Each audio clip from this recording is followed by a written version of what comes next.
Welcome back to a new chapter 3 podcast.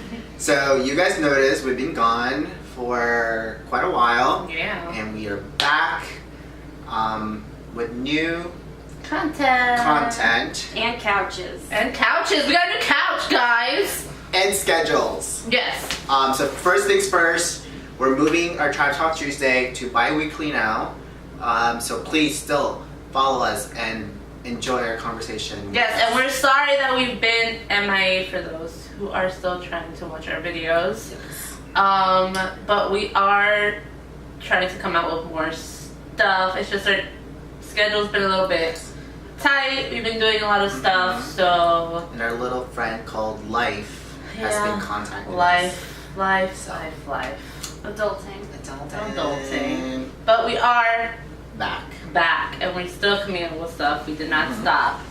And we're coming at you strong with Game of Thrones mid-season review. Bitch. We're gonna be talking about season 1, 2, and 3. It's and if you have not seen it, where have you been? Spoiler alert, first of all. Well, yeah, spoiler alert. Yeah.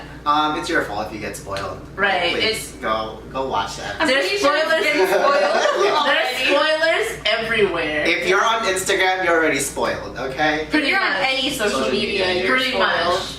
Yeah, so we're going to be talking about the first 3 episodes of the season. Yeah. And kind of our reactions to them and what we think and theories and all of that fun stuff, just because we are such huge Game of Thrones fans, and I always get caught in watching all of these theory videos, and I'll be there for hours and hours and hours and hours and hours, and I just freaking love the show.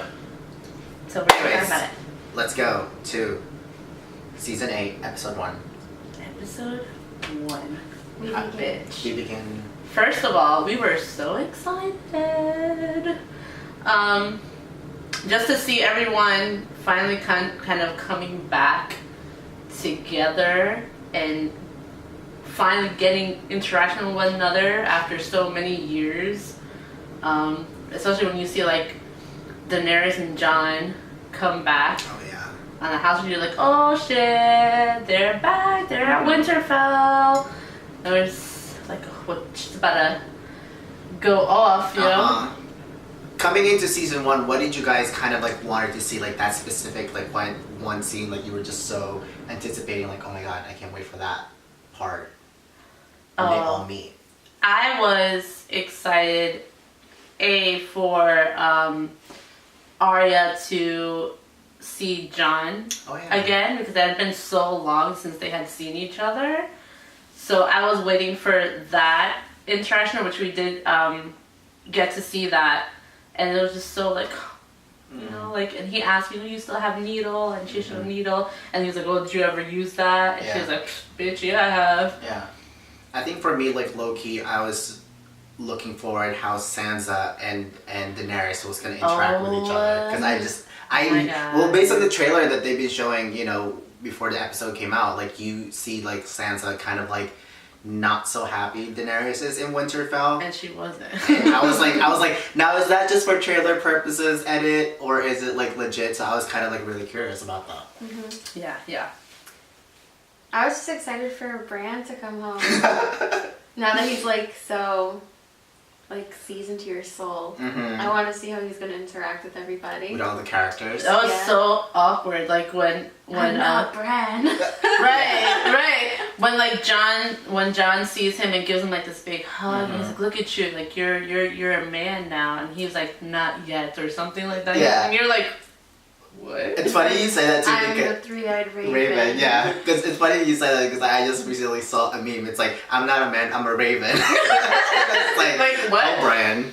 But that interaction with Daenerys and Sansa, it was definitely very intense. But I don't know. I kind of understood Sansa a little bit because she's been through so much, and she's had people kind of take so much from her, where she didn't have a choice, and now she's protecting, you know, the like Winterfell. So it's like just this random person, that she doesn't know who she is. The people of Winterfell don't know who she is. Yeah. I feel like Daenerys went in there a little bit with too much confidence. Yeah. And, she's one of my favorite characters. But I felt like she automatically thought everyone there was going to kind of accept her. It's like you see her when she's walking in on the horses, and she can kind of tell like the vibe is a little weird, like people aren't fully accepting her. But then when dragons come in, she has like that little smirk in her face, like, okay, now it's like kind of they're gonna understand like how powerful I am. So she gets a little too cocky, I feel like. Yeah. And just assumes that Sansa's just gonna like kind of like welcome her with like open arms. Right. They're kind of like shedding Daenerys in a very power-hungry light now. I know. I mean, especially on that episode 1. Like Yeah. her dad, Yeah. I think that's what we're trying to show. Yeah, I think we were like talking about it, and I was telling you guys like I don't like how they're painting her character in episode 1, because it's like, right, it's like she kind of like wants to demand that people just automatically respect her because she's here at Winterfell trying to help to fight their war, and like, well, you better respect me or else I'm gonna walk out of here with a bunch of dragons. But I feel like they've been trying to show that even before episode 1 of this season, especially when she went to House Tarly, whatever, and she killed Samwell's dad and brother. Yeah. Like, that was very extreme. Like, even like Tyrion and them were like, that was you shouldn't have done. I feel like right there they were kind of showing how she can get a little too impulsive sometimes, and she doesn't kind of think things through fully. Kind of like how her dad was, like the Mad King. So I think they're trying to show that a little bit, and they're kind of, I don't know, man. Yeah. She might end up getting a little too I mean, intense. Even that last season where she like demanded Jon Snow bend the knee, and he kind of like, well, I mean, in the end he did. So, and she just kept demanding it.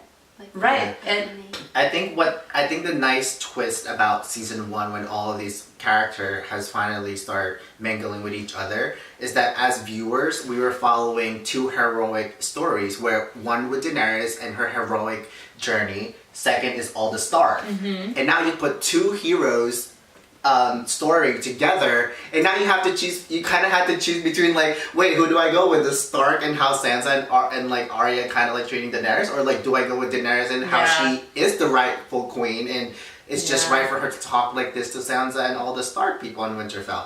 So you kind of like conflicted. We're like there's no enemy on either side. Right. It's just it was just very weird. Right. I mean, because you can't deny all of the good stuff that Daenerys has done throughout the season. So yes, she's made herself worthy of the throne with everything that she's done, and all the backup she has. She has the Unsullied and the Dothraki and stuff like that. So she has the people backing her up. But at the same time, when it comes to the people of Winterfell, they're not as easy to just convince and win over, just because they've been through so much. Right. And it's like when I just love the scene with Sansa, because you start seeing a little bit of like the political side of things, where Sansa's thinking, well, we don't have enough food, and she's thinking about the people, like, how are we going to feed all these people that we have here? And even like with like the dragons, what do the dragons eat? And Daenerys is like, whatever they That was want. kind of petty though. That was Sansa's very quite it was a little petty, but again, I understood. Like, you're bringing all of these people and you don't have enough to supply everyone with. So you kind of have to think of that too. Right. Where Daenerys is coming in like, oh, you better make room for me kind of thing. Which, in Daenerys' defense, Jon Snow is the one who asked her to bring her army. Absolutely. And so, I feel like Sansa should have not be hitting that at Daenerys, but rather to Jon Snow, like, you did not tell me this is how big her army is. But she did. He didn't tell Sansa how No, big. but I'd say she did eventually, like, confront Jon Snow. Right, but, like, just snarked it at Daenerys, like, right off the bat in, like, the middle of, in front of everybody. Yeah, was it's always just, that, like, pettiness. That girl, you know, girls, rivalry, and then when they had that pettiness. girl talk, you could tell Daenerys got mad. Oh, yeah, that's when episode Sansa 2, was yeah. like, so after this war, Yeah. what's gonna happen, Daenerys? Yeah. At first, I mean, like, now after watching season 3, which we'll talk about, season 3, episode 3, which we'll talk about, now I kind of see that, like, episode 1 and 2 are not just kind of being petty. Now I'm starting to see, like, okay, that's why they're, like, setting this kind of, like, mood between these characters. Because I thought they were just, like, they were playing around with their characters for just the episode purposely. But I kind of see that maybe there is, like, a long-term effect in episode 4, 5, and 6 that we're going to see based on, like, episode 1 and 2 of the season. I mean, besides that of episode 1, there was just a lot, I feel like there's a lot of other good stuff that went on, like with Arya coming face to face again with Gendry. And now do you know who Gendry is? I've been waiting so long for Gendry and Arya to finally meet up with each other again, because I was like, oh bitch, they're gonna make this into like a love story. I know it. Like they're gonna. I could already envision it because they always had like that connection. So I was like super excited for that. And then when she shows him like the picture of the weapon that she wants him to make and stuff like that, I was like, oh bitch, it's about to get real. And I thought that was so good. But to bring it back to Daenerys, like my heart broke when she met Sam for the first time with Jorah. That was episode 1, right? Yes. That was episode 1, and she finds out who he is. He's like, oh, I'm Samwell Tully, and she's just like, well, first you see Jorah's face. He's like, oh shit, and she's like talking about how she killed his father, and then he didn't have like the best relationship with his father. So he's like, oh, well, at least, my brother's there so I can go back home. And then she's like, I killed your brother too. But just so, like, I did not like that. Like, I felt like she just did not feel bad. And I think that just looked so... But you would think Jorah would, like, warn her ahead of time, like... Right. But I think he wants to test her out without giving her I think she felt bad a little bit. I don't think she showed it, but you can tell in her facial expressions that she kind of like did feel bad, but what is she supposed to say? Oh, sorry. Like she wanted to do it. Yeah. I just think of the way that she presented it, and you could tell. Right. Well, Sam was just getting so emotional, and and she was just like looking at it, and she was like, "Oh shit." But you could tell she felt a little bad. I think she just didn't know like how to handle it. Right. I think for her, it was like, I feel really bad, but there's really nothing else I can do at this point. So it's like, okay. Yeah. Like, there's really nothing I can do. Right.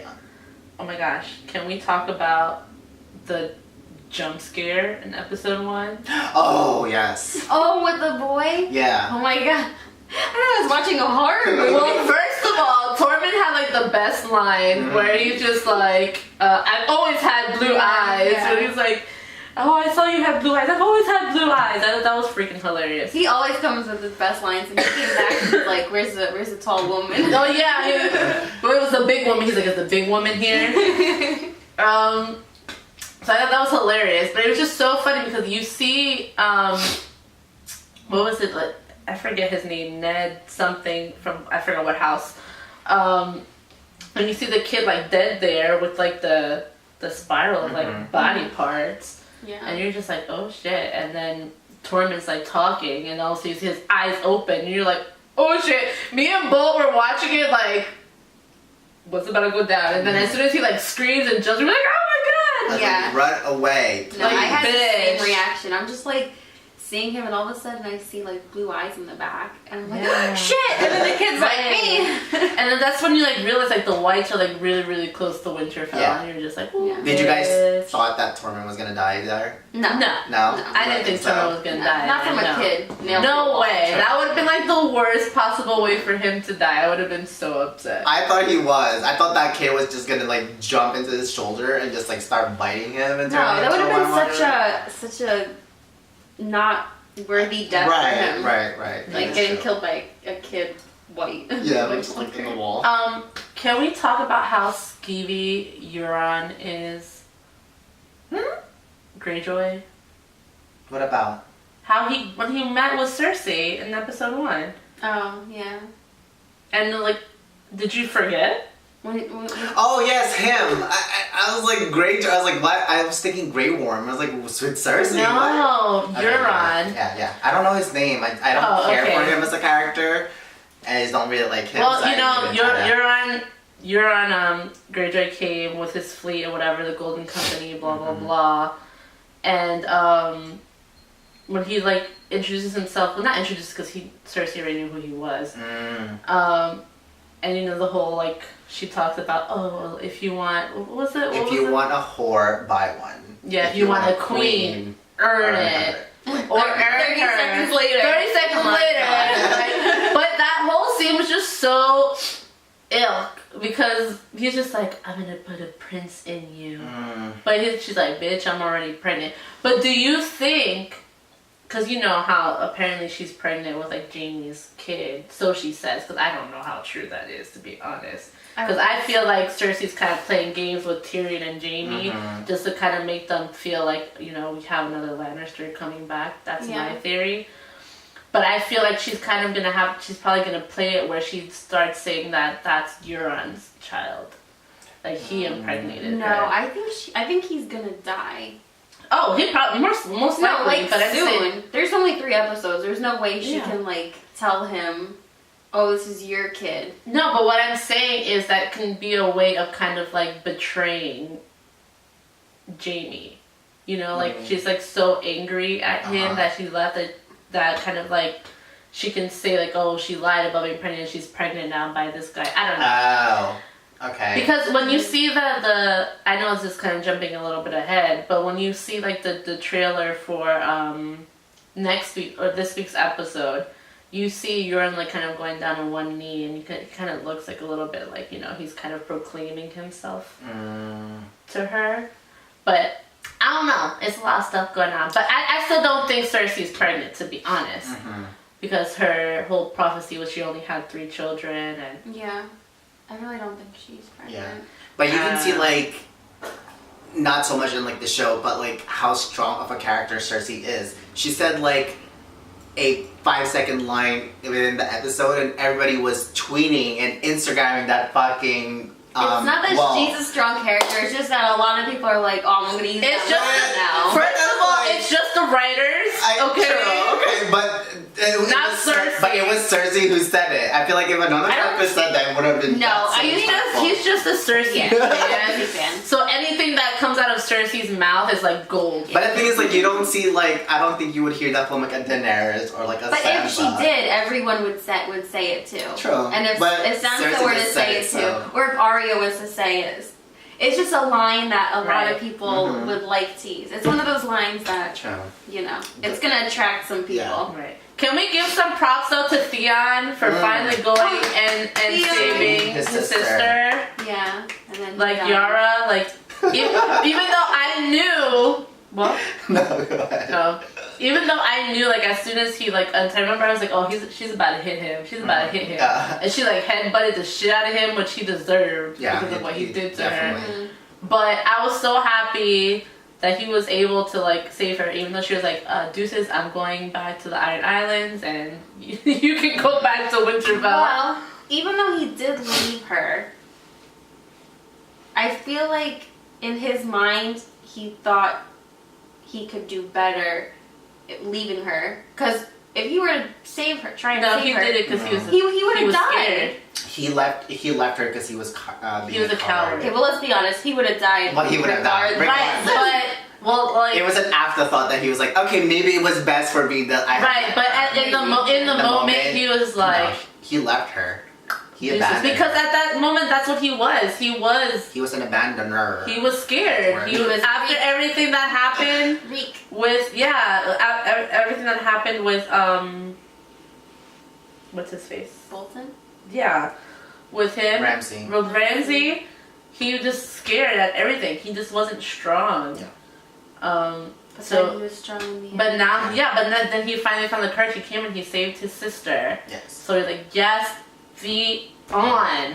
Like, and then he ran after the Night King and died. Yes. Hold on, episode 3 or episode 1. Let's close episode 1 with the special. Well, wait, are you gonna bring something else? Oh, I was gonna close the episode 1 with Jon Snow knowing about himself.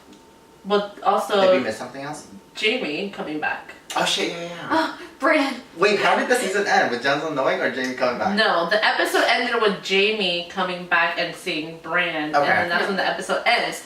But Sam does tell Jon about who he is. But that's before that. The Jamie, okay. That's before Jamie comes. One thing we need to talk about is Bran's face. Like, Bran is just everywhere. Right, well, I was gonna bring that up when we brought up the whole Jamie scene. When Sam came, he's just like staring into his soul, and then when Jamie came, he's just staring into his soul. But yeah, because Bran was like everywhere. After Sam spoke to Daenerys and Sam runs outside, Bran was there, like just chilling. And like the way he looked, he's just like in his little seat. No, you can't see his arms. He just looks like a little sock puppet, and then he's just staring at you. But yeah, so Sam goes to Jon to tell him the news of all news, and that is that he is a Targaryen. Targaryen. What's his name? What is it? Aegon Targaryen. But it was just so crazy. I don't know if you noticed that whole scene, they focused solely on Jon Snow's face as Sam was telling him. Really? Like everything was just all focused on Jon Snow's face and his reaction to it, because he's just like, wait, what? I just fucked my aunt. Like, what? Well, I know his first thought was like, Ned lied to me. Yeah. You know, someone I trusted and who I knew as to be honorable and whatever, lied to me. And I thought it was cool that he found out in the crypt too, because he was right by the statue of Ned Stark and Lyanna Stark. And so I thought that was pretty cool. And his reaction, he was just like, but I don't want it. And Sam too was like, but you are the rightful heir. Yeah. This is yours. But even before then, when he told Jon about what Daenerys had did to his family, Jon kind of defended Daenerys a little bit, because he's a fool for love, how Sansa said in the beginning of the episode, where she's like, oh, are you doing this because you really think she can be your queen, or are you doing this because you're in love with her, kind of thing. And I think he's just a little blinded. Yeah. With Jon Snow knowing about his true identity, do you guys agree that his character really is a one goal, one direction kind of character, where his main goal was to fight the White Walker, and here you are another big thing slapping you in the face, this is who you are for real. It seems like he does not want to deal with it. Well, he didn't want a lot of things. Just when they made him commander of the Night Watch, he didn't want that either. So it's there was a meme I saw on Instagram where just all of these things are being thrown on Jon Snow's face, and he's like, I don't want any of it. I just want to kill him. He doesn't want any of it. I don't want, right? It's like the Matrix. He was like the Matrix, trying to dodge all of these responsibilities. I don't know. Right. So. But yeah, he found that big news, and it was crazy. I know a lot of people were saying they thought Bran should have been the one to tell him, but I think it was good that it was Sam who was the one who told him. He's close to Sam. Right. He trusts Sam, So it was a big whoa, shock. Yeah. And then of course the end of the episode. Episode 1 was Jamie comes to Winterfell, of course alone, without Cersei's army. And who's the first person that he sees? Bran. Sometimes I feel like somebody's watching me. I think no one's just there to push him. There's also too much snow on the ground, so he can't be rolling.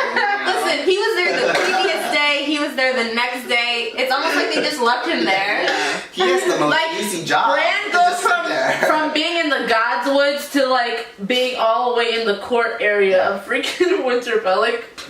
And then he's just there. He's just there. You wonder if he moves or if he just sleeps there too.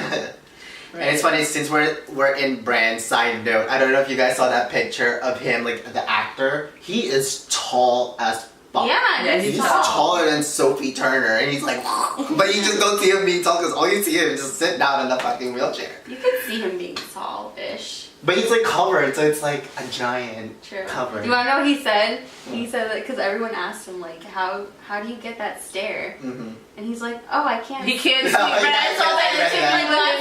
I don't know who I'm looking at. Maybe that's how I look like when I don't have my glasses. So yeah, so right.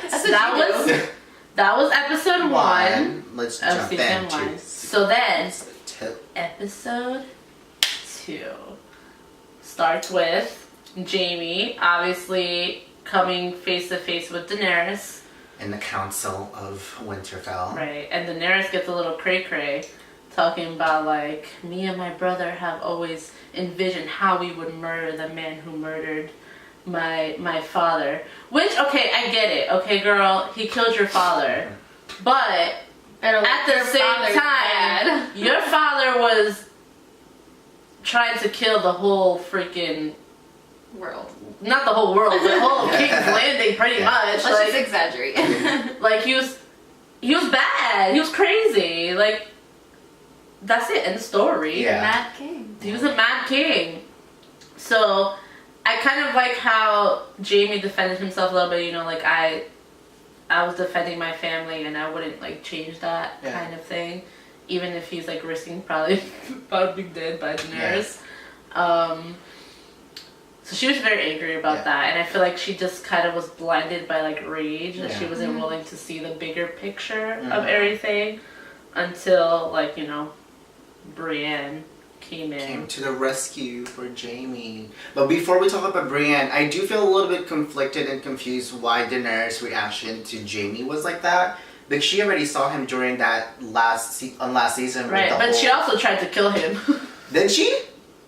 Yeah, remember he was on the horse trying to like... No, not that one. Remember the ending of season 7 when they met with Cersei. Oh, right.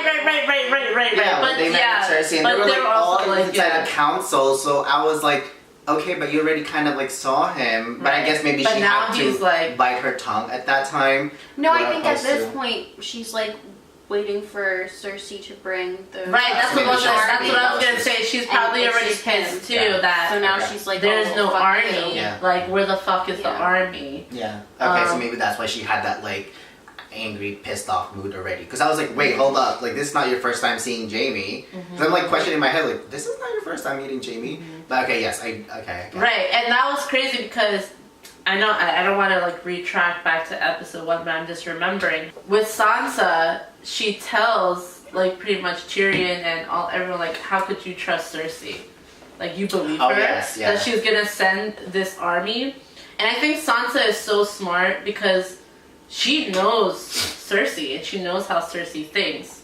And it's like at this moment I feel like the only one who thinking like logically, tactic wise in regards to that is Sansa. She's like, that's how she tells Tyrion. It's like, I think you were the smartest man alive. Right. And you're over here believing Cersei. And so now Tyrion is like, fuck, I fucked up because Jaime just showed up and there's no army. Yeah.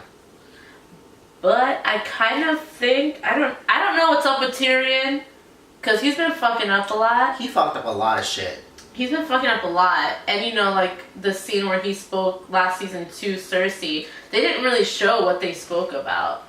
So it's like you start to wonder, like, what did they speak about? Like, what I feel like Tyrion might be hiding something a little bit. But I don't know. Because I just feel like he's just been fucking up way too much. I don't think he's hiding anything. I think what happened was they did talk about her having a baby. And so he's thinking, oh, she has a baby. And maybe that's why he's, like, not on his game. Right, but even after that, you see, like, the scene kind of close out where they're still having a conversation. You no longer see what they're talking about. And it's like in the last season when he's outside the door with, Jon Snow and Daenerys are, you know, doing their thing, and he has, like, this facial expression where he's, like, you can kind of see, like, he's thinking about something. Right. I don't know. I just feel like there's something that Tyrion he's hiding a little bit. It's a little mysterious. You can kind of tell. And I don't know if it's anything bad, but I'm just very curious as to what that is and what's kind of going on in his mind. I was thinking too, it's like, I don't blame Daenerys being really pissed off at Tyrion at this point, because yes, like if you just say like he disappointed, he made a lot of wrong decision, it's just so simple to hear it, but to actually vision all the mistakes that he's done, he actually caused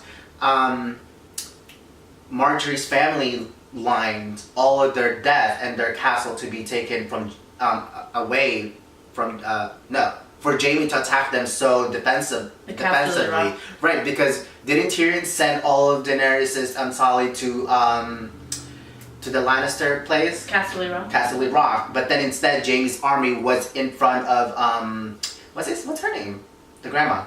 Highgarden.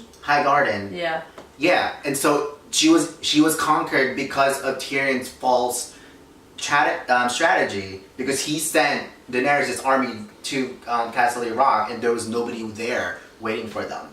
And then he also caused thinking, I mean, obviously it might not be all his fault because there might be like somebody giving out information, but then like all of the ship was taken away from all of them and they were invaded because, again, wrong of strategy. So if you think about how many people the Daenerys lost as an ally, is a lot. Right. I do think that Cersei does have someone kind of in the inside, whether it be like Varys or something.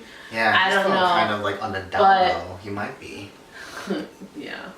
But yeah, so then Brienne comes up and she defends Jaime, and she lets everyone know that he was there for her and he helped save her, and you know that he is a man of honor and all this stuff. And because Sansa trusts Brienne and she trusts her word, and she's like, okay, well, you vouch for him, then I vouch for you, kind of thing. And they kind of like pardon him, which I thought was so sweet. You know, it was like, oh, Brienne, like she she put herself out there. And she told Sansa too that like, my lady, you're alive and I was able to protect you because Jaime protected me to be alive, to be able to protect you. Yeah. So I love Brienne. She's so genuine. She was kind of like the star of this episode too.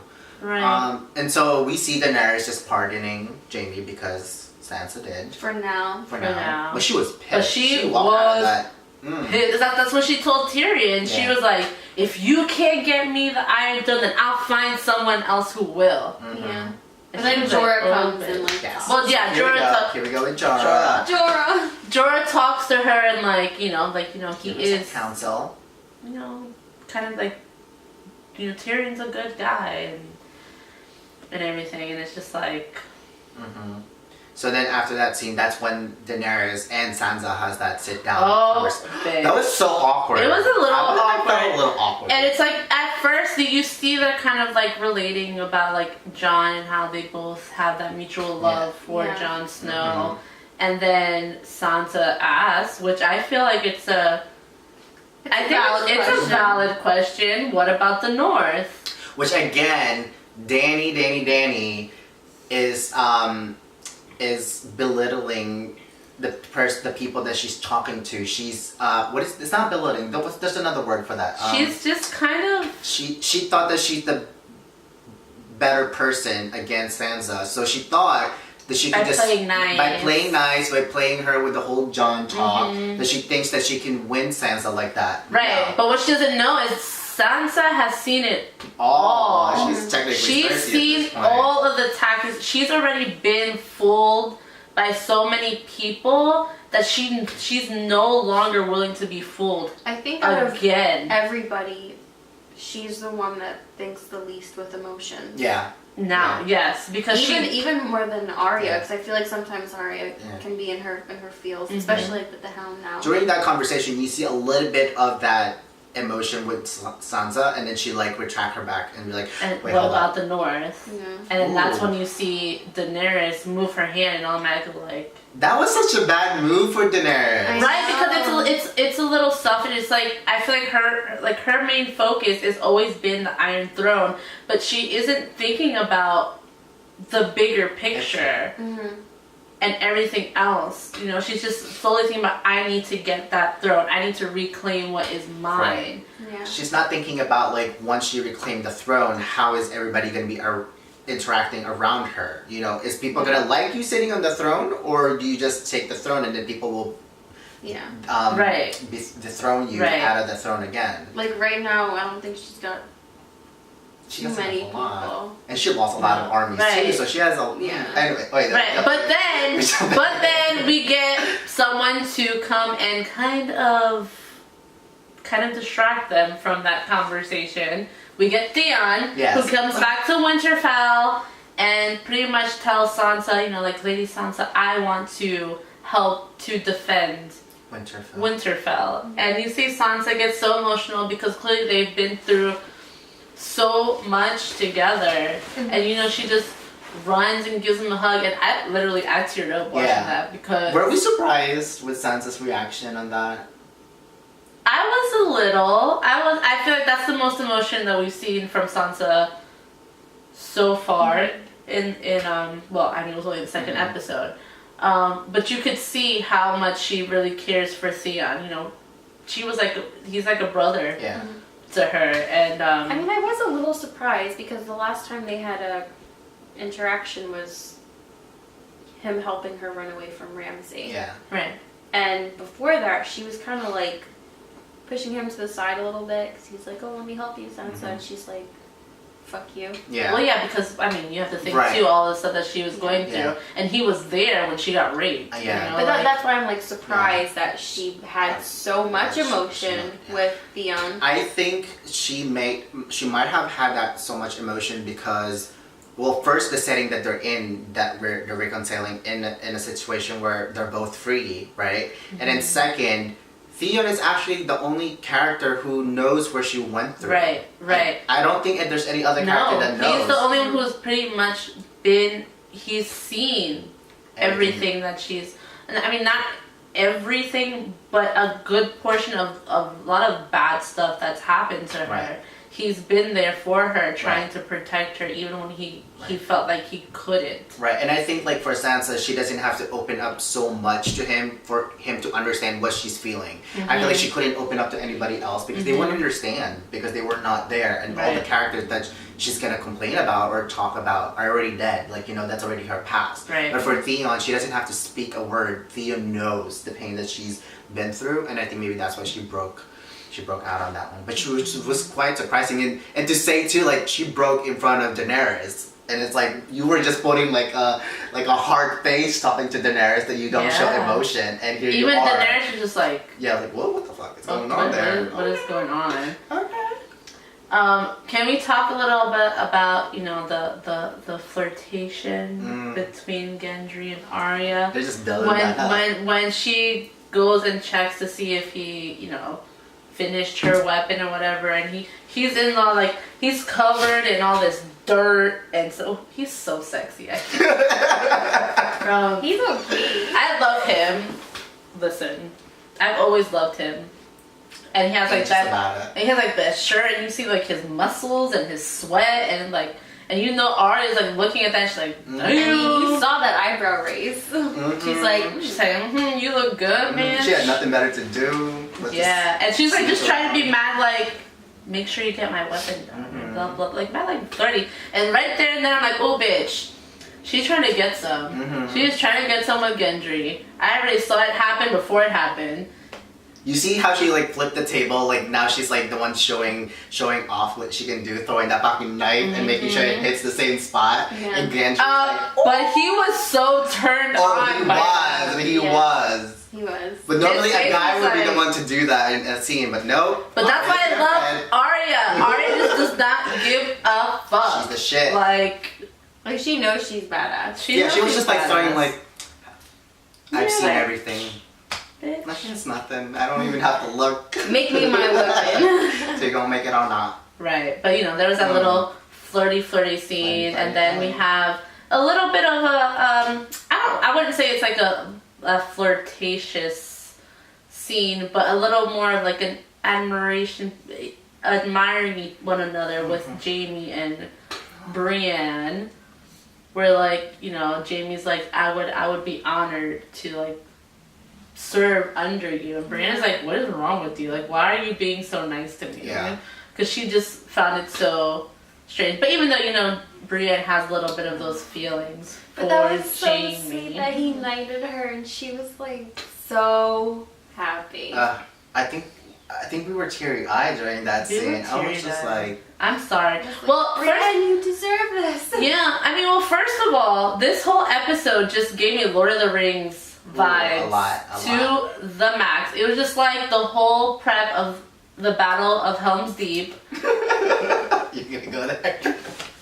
It was, okay? And even just like, we didn't take inspiration from it though? Yeah. Right, but it just gave me so much Lord of the Rings vibe, especially when they're all in the circle. In the circle, and then Podrick starts singing. It's like Pippin in Return of the King, like, hello, like, it was just so much. It just made me feel so good. Yeah, it was, yeah, right. I think it was just nice to see these characters kind of like interacting. They know what's about to happen, and it was just like a very kind of like intimate moment with these characters, where there's really nothing much happening except for them just there sitting and talking. It's kind of closing everyone's kind of story arc, at least trying to close a lot of story arcs. Yeah, it was like a goodbye, like a proper goodbye, because you know, in the next 3 episodes they're probably not going to be able to do a full-on proper goodbye with everybody there, because people have to die. And that's what I think I loved about this episode, was because I felt like the writing was just so good, and they're focusing on like all of these characters and all of these stories, and kind of going back to seasons before and what everyone has been throughout the seasons, and trying to wrap certain things up, like with Brienne, when Jamie knighted her as, you know, the Knight of the Seven Kingdoms. That's all she's ever wanted. Yeah. You know, that's just like such a perfect way to kind of wrap up her story. And then, you know, like Theon coming back as his like whole redemption, or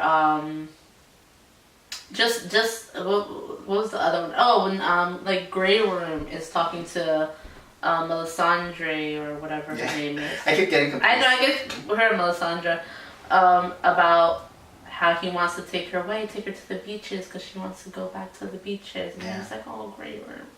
Is that really gonna happen though? It was just such a good episode, and it was just really good storytelling, I feel like. Yeah, it was definitely kind of like closing stories for some people, or like giving you that moment of like, especially with like Arya and the Hound and the guy with the fire sword kind of like sitting there in like a small area, and you're just like, ooh, how likely will that happen? And now here they are. So that was kind of like all those kind of scenes, like when they were showing you to, it's kind of like nice to just like see and kind of like see these characters interact with each other. Because you know the next episode's gonna be fucking... And bitch, and what happens after Arya talks to the Hound? What happens? Arya and Gendry. What does she want before the world ends or they will die? Pop that cherry. And she asked, she's like, how many women have you been with? And Gendry's like, oh yeah, she was so straight up with that. I loved every minute. So many people were just like, oh, it made me feel so uncomfortable. Like, I see her as a little girl. Yeah. I loved it, and I was here for it. I was like, yes, bitch, get yours. We were clapping for her. We were sitting there, yes, go for it. And then when she throws it, she's like, you better take off your own pants. I'm not the red, like the red one. Yeah. Hello. I think it's what it is. You know, when she started, she was 12. So sometimes it is, you see them as little. I mean, I still saw her as an adult. But you know how sometimes you get like really attached to like characters, and then you see them grow up, and it's hard to see them grown. And especially like you started with them. I think it's like I think that's why I was like rooting for her even more, is because like I've seen her like grow up, and it's like, yes, bitch, you deserve this. Okay. I think it's like the same thing. It's like what I felt like I went through with Harry Potter. You know, you kind of grew up with them, and then that last scene and Harry Potter when they're parents and they have like little kids, and I'm just like, no, I still see them as like my age or like a kid, like Harry Potter. So yeah, like I understand. You do get that. I mean, you know, for me, Arya, she became a woman. She became this badass woman. Listen, if you can assassinate and kill all these people brutally, bitch, you can get laid. Like, now, is it because she's of her height that people associate her as like a kid, like she look like a kid? Because she's kind of like the same age as like Sophie, but Sophie looks like she can't portray like an adult character. Is it just looking like because Arya looks like still kind of like a kid that it's weird to see her as an adult? I don't know. I mean, to me, I just saw her like, get yours, girl, get yours. I don't know. I think get yours. They make Sansa more demure, very like Whereas like Arya's like a tomboy. Yeah, she was always a tomboy, always covered, wore like boyish clothes. Some people couldn't really see the whole, I guess, sex appeal of they didn't see it as Arya. You didn't see her as that she's turning into a lady. You didn't really see that because she's kind of covered with like these manly clothes. I guess yeah, probably. Well, Gendry saw her as a lady. And also, I think the actor that plays her, Macy, she does have a very like childlike face. Right. Yeah. So it is, I guess, kind of hard, you know, watching her grow up. Right. Also having a childlike face. Yeah. Wearing like boy clothes for basically 7 seasons. Yeah. And then all of a sudden she's just like, whoop! She took that shit off. Here's the curves that you guys all looking for. She was like, I'm not wasting no time. She's like, you better take off your own pants, bitch. Yeah. Like, oh my gosh. Yeah. First of all, how did you take off all that clothes that fast? She was wanting it. She's like, before I die, I'm popping this cherry. Oh, Arya. Can we talk about Torment's story? Oh my god. How he was like raised by the giant and drinking from her nipple. Like, how awkward is he? He's like the type of person you did not like. You're so embarrassed to be associated with. No, I think he's hilarious. He pulled in the chair and everyone's like, Brienne's like, He's like one of those people that you want to like be annoyed with, but he's just too funny and too much of like a bad guy. Like when he told Brienne, he was like, I would nut you 7 times over. Like, and Brienne's like, oh my god, like get me out of here. He's so cringy that it's okay. Yeah. It's okay. But you still kind of root for him. I want him to keep doing that because I am just in love with Brienne's reaction. Every time she looks at him, she's like, is the big woman still here? She's like, oh, you make me sick. But she can't help but love him. Yeah, but I feel like she still likes him though. But she's like, oh, you make me sick. Yeah, she kind of like likes it, but come on, man. Liking the attention. She's liking it. Did you guys see that meme? I think Frankie. Hey Frankie, you shared this to us. I think today. Well, I saw it with the whole necklace. I shared it. Oh, did you? Oh, shit. Did you see it? And she picked it up. She got like all the boobs and shit. And then Torben's like, no! Yeah. He was like, Dracarys. That was quite funny. But let's get to the serious part where, you know, they're planning, obviously, for the White Walkers to arrive because they know, obviously, that they're approaching. Bran has said that they're getting closer. And now they're trying to, like, you know, figure out strategies, what to do. They're trying to put all the children and women and stuff into the crypts, which I automatically know, bad idea, first of all. The crypts, bitch. Crypts. I told you, remember? I was like, I don't know. There's dead people in the crypts. Because I thought the Night King can only raise the people that he had killed. No, but there was a scene, I forgot what season it was, where Jon Snow killed the person or something, and the Night King raised, and it was one of the ones that he raised. That's why I was like, no. I was like, I'm pretty sure he can. And then they're figuring out, Bran is saying, obviously, the Night King has marked him, and the best way to get him is to have him come towards Bran. So then Theon obviously decides, I would be the one to protect Beren. I'm like, ooh, Theon. And then Beren's like, okay. Okay. Because sure. he knows it's about to pop off. Yeah. So all that plan is set in motion, is being set in motion, and shit's about to get real. And then there's the scene where Daenerys and Jon. Because Jon has been avoiding her. This like the plague. episode. The whole fucking episode.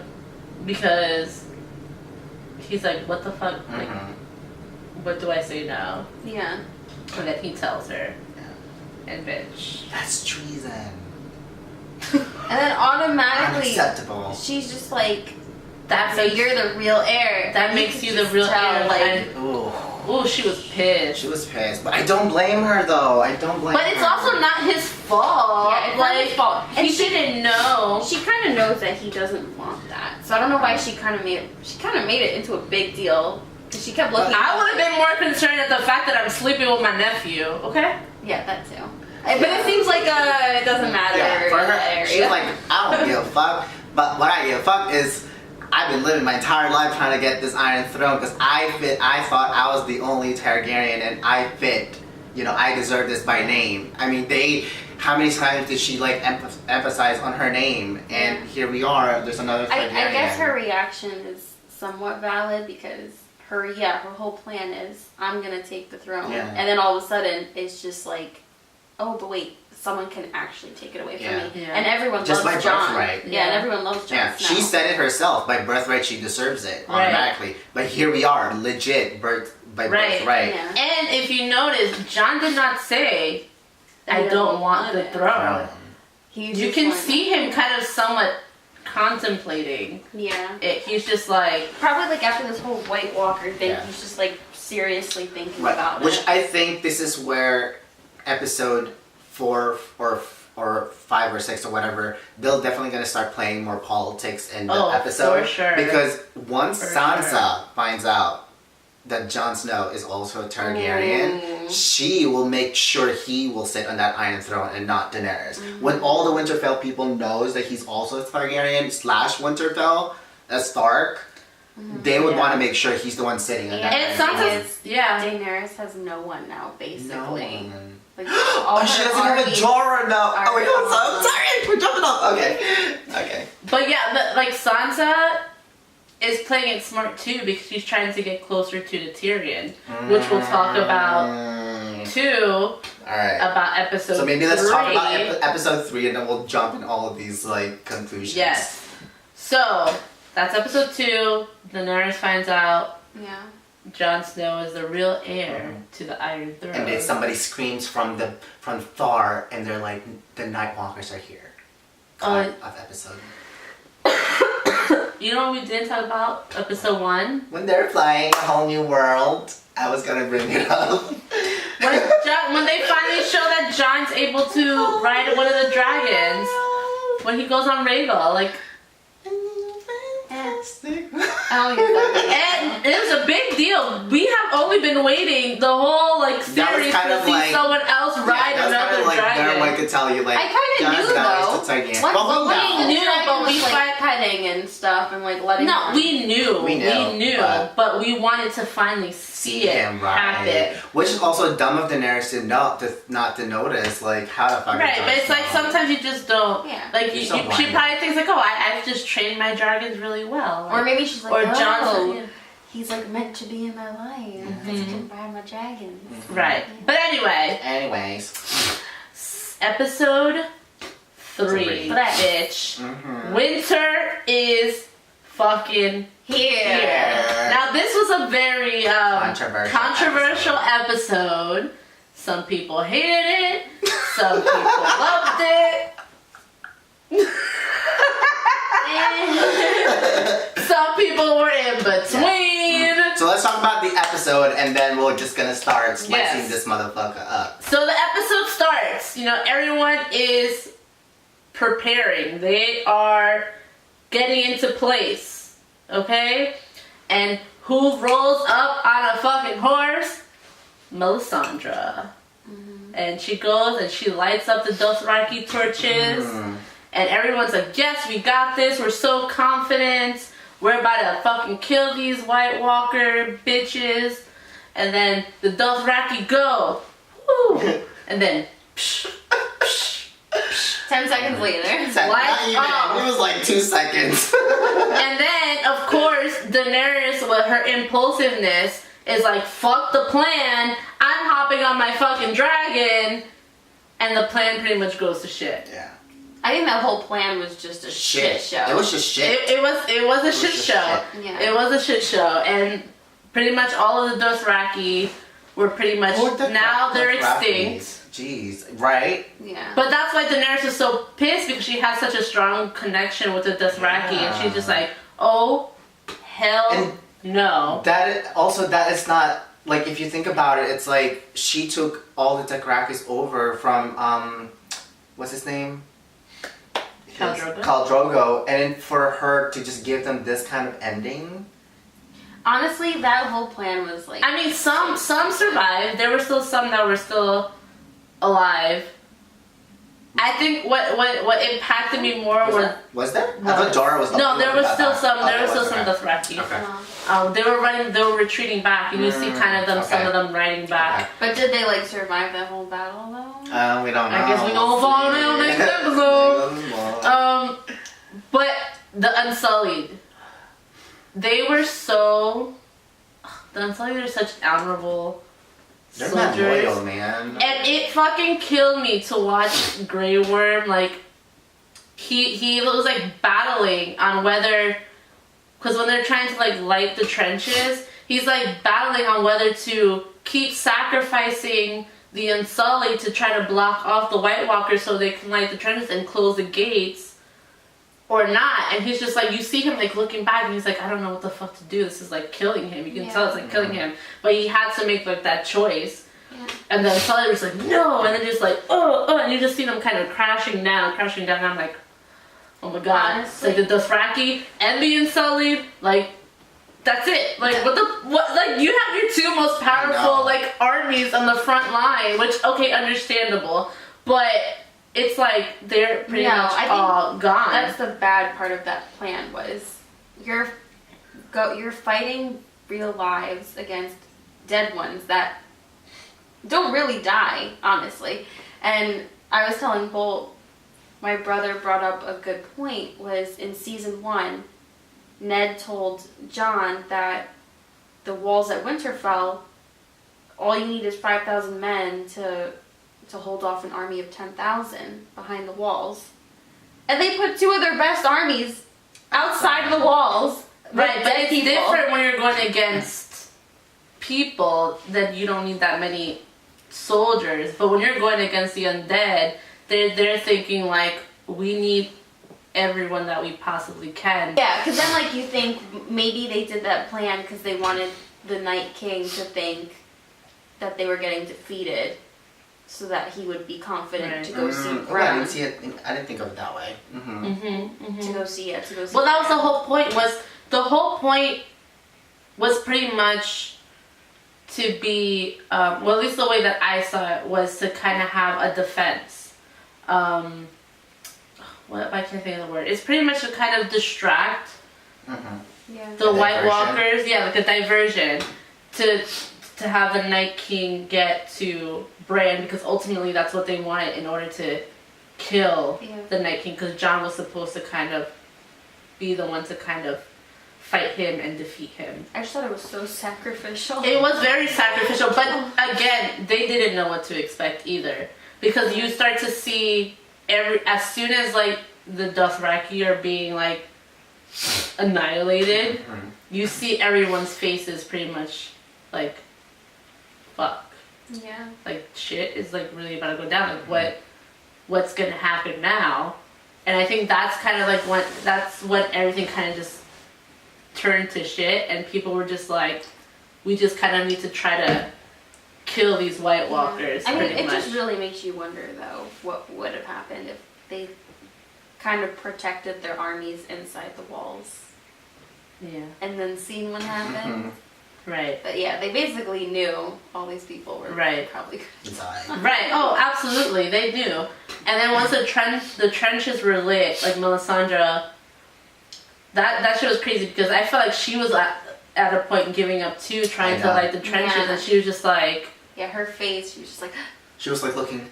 This whole episode was people looking around like, fuck my life, fuck my life. Right. And then that's when Grey Worm was pretty much trying to like distract and have Unsullied like try to sacrifice himself so she could have time to light up these trenches. And it was just like, oh my god, oh my god, oh my god.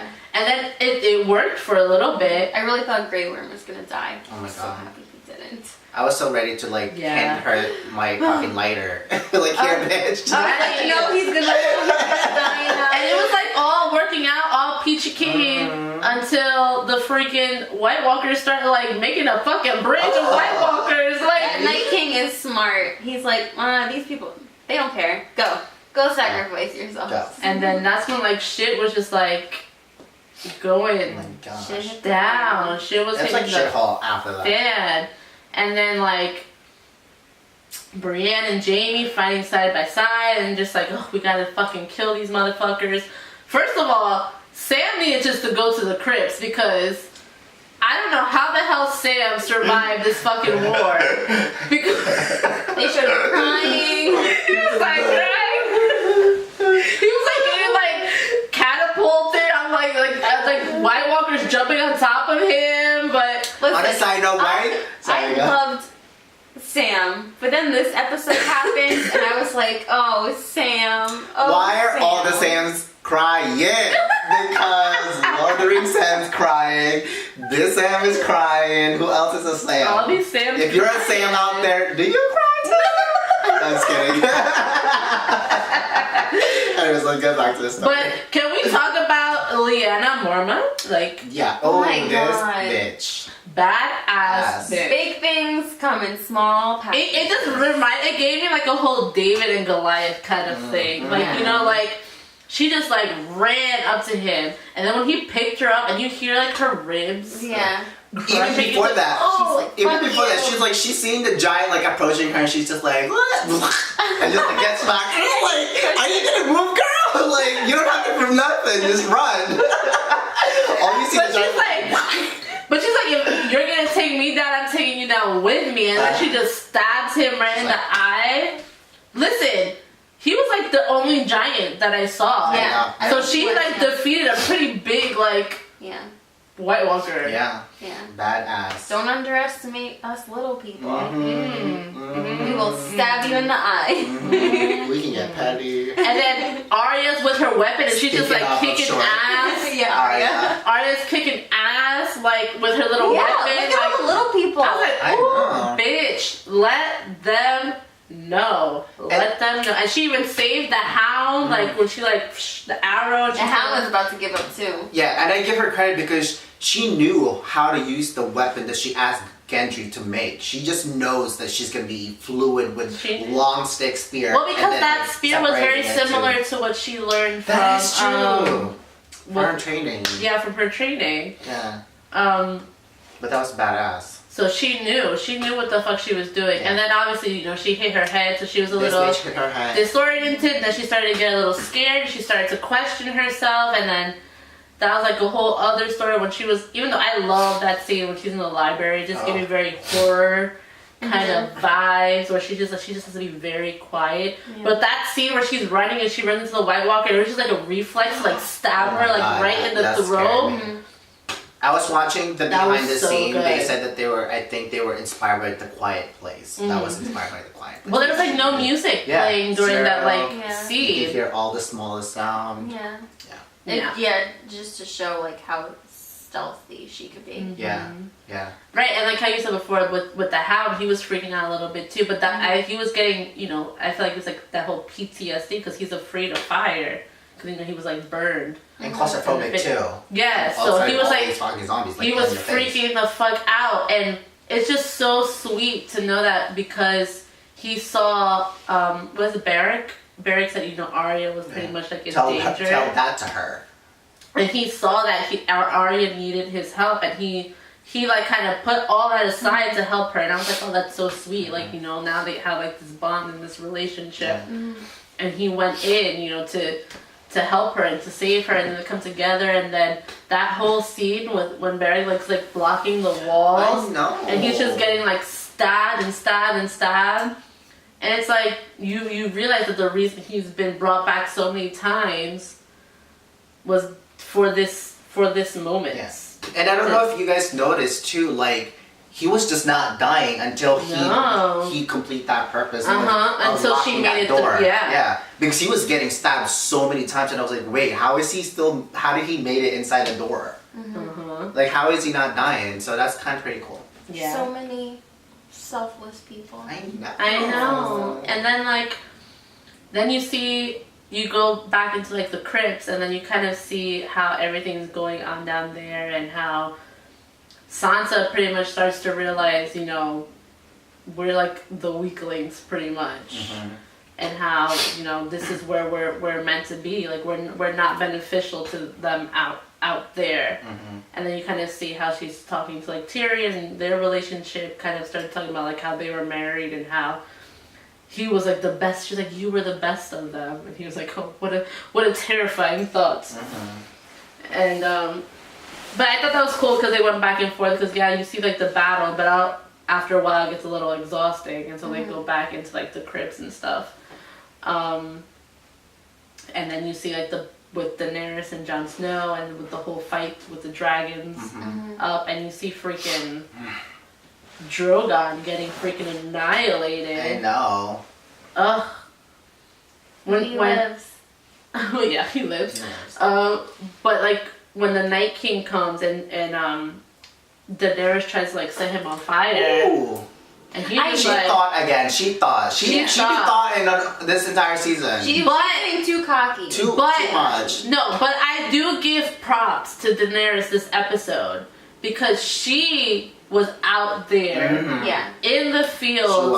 She was. Like trying to protect her people. She so I will give her, that was a real queen move. Like I will give her that. Yeah.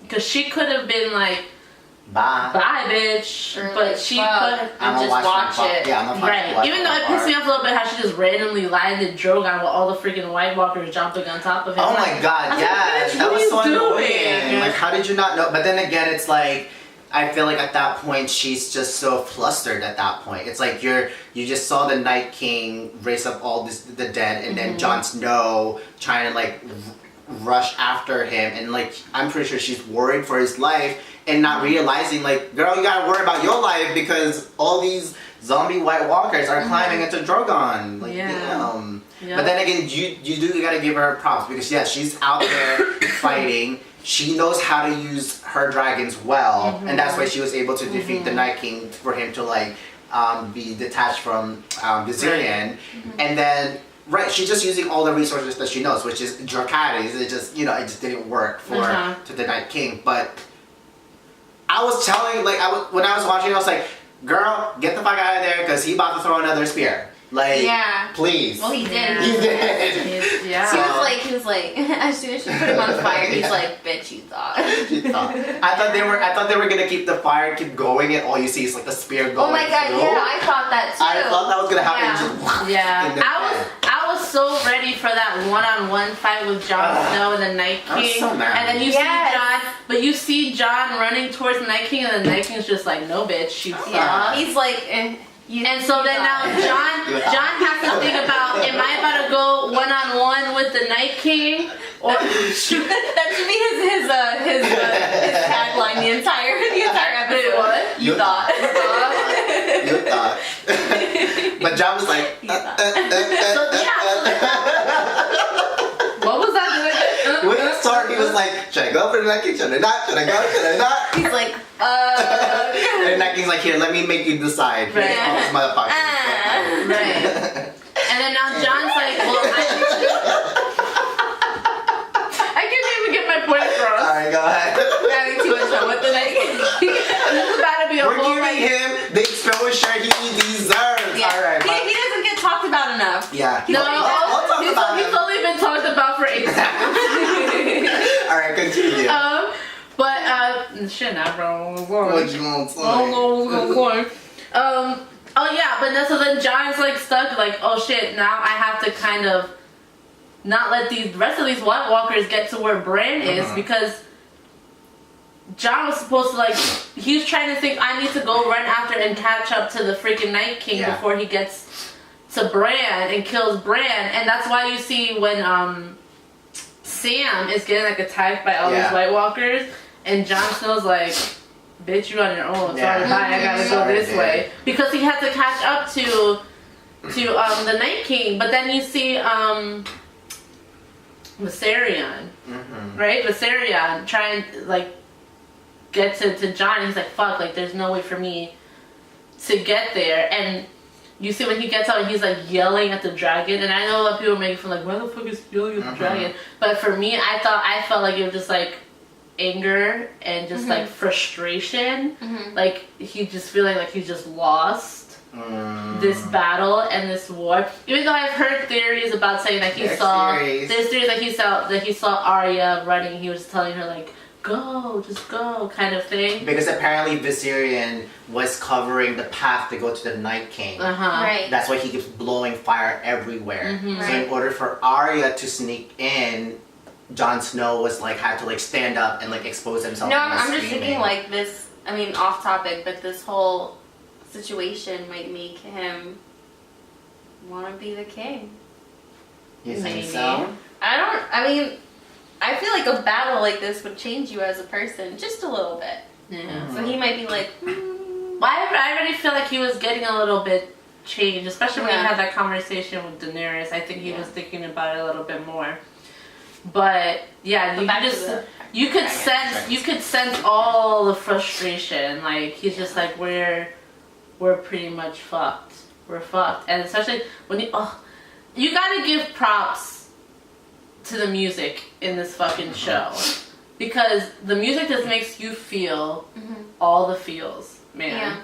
Like when you see Theon fighting off all of the White Walkers, and you just see how exhausted everyone is just fighting off all these White Walkers, and just the music playing in the background, you can just feel it. No, you really feel it when, like, they think they killed everyone. Oh, and then they all come back and they're just like, like, you see Jaime's face, and Jaime's face is like, oh my fucking They really all thought they were dead. But that's kind of when you know something pivotal is about to happen. Right, and then of course, Arya has a conversation with Melisandre, and it's just so cool because you start to remember so many things that's happened throughout the seasons that you forgot about. And pretty much all of the clues that the show has given you that Arya would be the one to kill the Night King.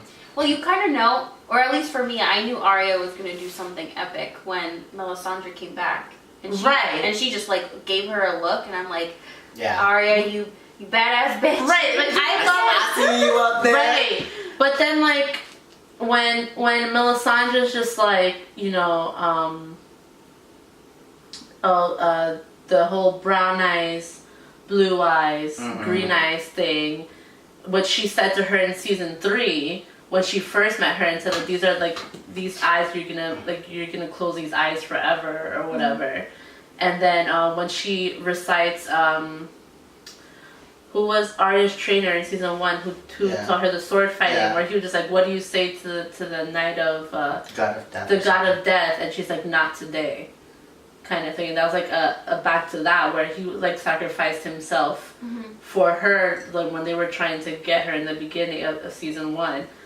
And Arya's like, not today, and you see her running out, and I'm like, where the fuck is she going? And at that moment it didn't click, but then you think about everything else, like, the dagger that she killed the Night King with was the one that Bran gave to her at that same spot where she killed the Night King, meaning he knew that she was going to be the one to kill him.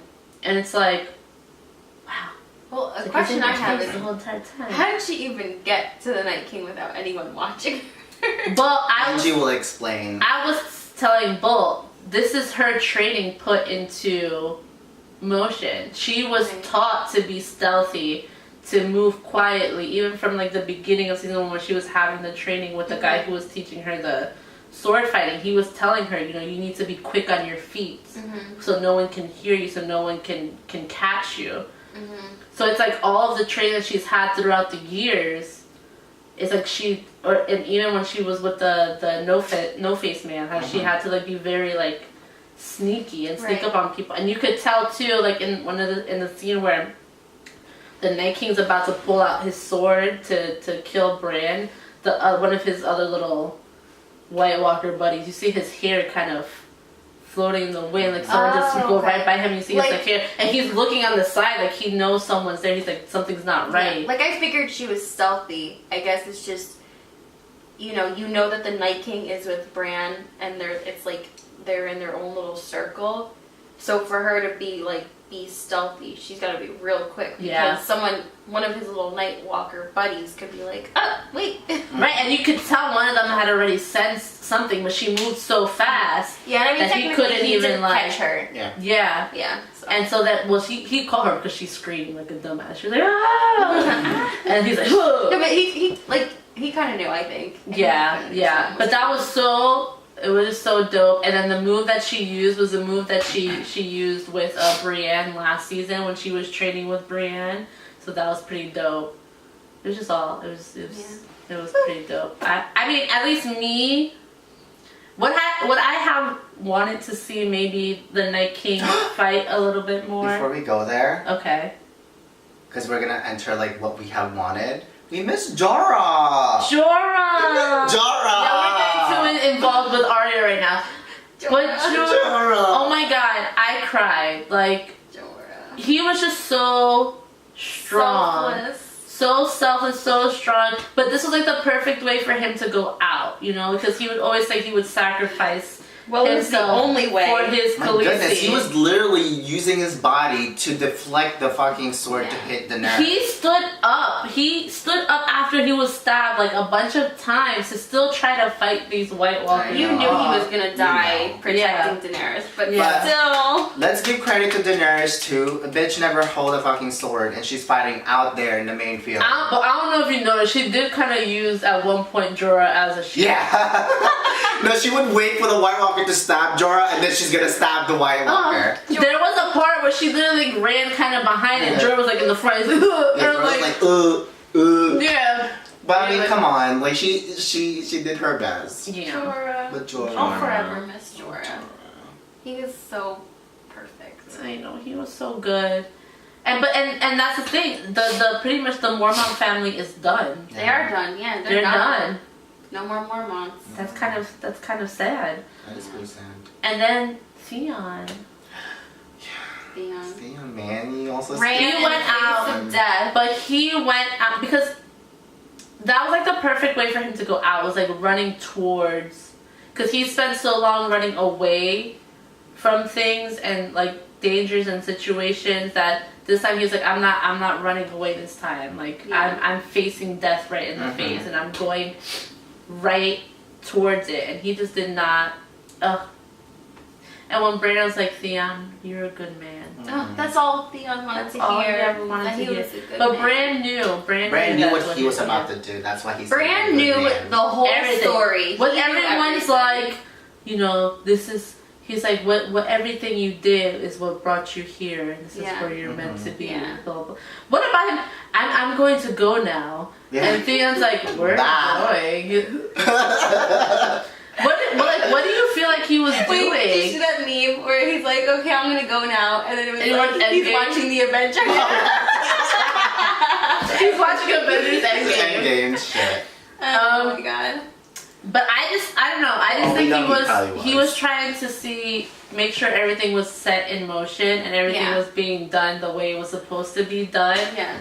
In order to kill the Night King. Well, there's another theory that I forget what the theory was, but he's apparently like evil. I told you. The one that your brother was saying. Yeah, but then they also thought that he was the Night King. Yeah. Well, no, that obviously he's not, but because I forget what season it was, because my brother watches like conspiracy theories like you do too. Mm-hmm. The fact that the Night King grabs you and leaves his mark is like an indicator of something. No, that's just a mark to be able to track him. Yeah, like, the branding that he put on Bran. That's how the Night King was able to know where he was. Right, but I think they said like something else too. Yeah, because I'm thinking like it's probably like that the Harry Potter Lord Voldemort kind of thing. Because a lot of, and I don't know if it was just maybe the acting, but the whole meme with Bran and the Night King having like a moment. It's almost like the Night King knew something, and I know he was like going for his sword, but like he just looked at Bran and Bran just like. Well, because the whole purpose, the whole purpose of the Night King is pretty much to destroy all of humanity, and the first person he wants to go to is to Bran, who's a three-eyed raven who can see everything. So what better person to go after than someone who knows everything and can get rid of those memories from the past and from the future and from the present before he destroys all of humanity. Right. Which I mean, like, now that you're kind of thinking about it, yes, like if you go in super detail or really try to see if there's a conspiracy and like there's something there, they did have that like kind of like moment where like the Night King's just standing there and Bran is just looking at him straight up like 5 seconds or something, 10 seconds. And then also Bran, technically, as much as it was just a touch, he's still branded with White Walker brand, which we don't know what that could potentially be. It could be just just a brand. Well, Bran himself said it. Right, like that could be just be it, but he also doesn't know the whole dynamic of the White Walkers. Right. Or kind of like if that also brings some kind of like a curse or something. What if he turns evil now? I don't know. What if he starts getting blue? I don't think they're gonna go that far. I don't know what art. How they're gonna play that out. They only have 3 episodes. Yeah, I don't think they're gonna go that. Right. If anything, I think they're gonna be. They're definitely gonna add more details and information once the books come out. Yeah. Also, when people were asking about like, well, where the fuck did Bran go when he was like, I gotta go now. I think he purposely sent his ravens out because I don't know if you guys remember that scene. Like the ravens was like poking on the Night King. Yeah. Because since Daenerys broke the plan and now Daenerys and Jon Snow is in the air with the Night King, he want to make sure the Night King doesn't go after Daenerys and Jon Snow as a new kind of like, you know what? I'm already up here. Let me fuck these people up. But then he only came back as soon as the White Walkers were attacking his little circle. Right, but like I feel like the Ravens kind of like brought him back to like his original plan of like, listen, you want Bran, you don't want Daenerys right now or Jon, so like I'm reminding you I'm here. I think that's why Bran had to like. That's what I'm saying. Like I feel like the purpose of that was to make sure that everything was still being set into motion and instead of like changing the outcome by Daenerys and Jon Snow being out there with the Night King, because I don't think initially they're not supposed to be up there with him. No, they weren't. No. And so I think Bran just want to make sure the Night King doesn't change his mind to his plan of you know what, before maybe instead of going for Bran first, let me just fucking kill Daenerys and Jon Snow to get their fucking dragons. You know, so I think that's why he had to go and like trying to like bug him, like listen. Do your own first plan, your only number one plan. Yeah. That was an intense episode. It was. Yeah. Was there anything that we left off? No, I think that was... Should we jump into slashing this up if we loved it or not? Sure. I know, we had like hours of conversation about this. About it. No, I love the episode. Now, could they have done a little bit more tagged? For me, yes. Because as I was telling Ange, I felt like a lot of these important characters were not used in their fullest character. Because I wanted to kind of see, like, you know, Jaime, Brienne, and Jorah, and all these, like, big characters to actually lead their army as a commander. Because they've seen big war, too. Like, which, yes... given they're fighting against White Walkers who they have not met before, so fear is already in sight there. But it's just I felt like every single character became one character in total. I think it was just because, which I was surprised too, but I guess not surprised because it was 6 episodes. I was almost expecting this battle to go on for at least 2 episodes. I mean, I know they can't because you know. But I was telling Bolt that this this battle, as long as it was and like big as it was, I feel like the Battle of the Bastards was way more like emotional and impactful than this one.